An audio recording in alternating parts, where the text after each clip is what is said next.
Sonipat pharmaceutical company के केंद्र और हरियाणा के ड्रग डिपार्टमेंट ने इसकी ज्वाइंट इंस्पेक्शन की थी। उसमें काफी कमियां मिली। उनको मद्देनजर रखते हुए अब ये फैसला किया गया है कि इसकी टोटल प्रोडक्शन बंद कर दी जाए और उसका हमने नोटिस दे दिया है।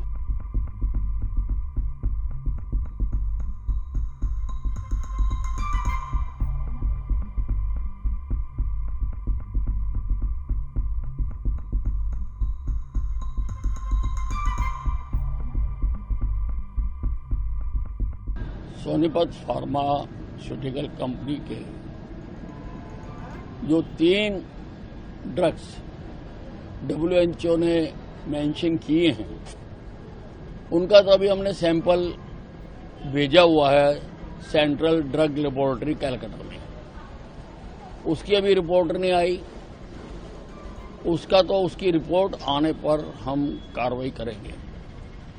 परंतु केंद्र और हरियाणा के ड्रग डिपार्टमेंट ने इसकी ज्वाइंट इंस्पेक्शन की थी। उसमें काफी कमियां मिली।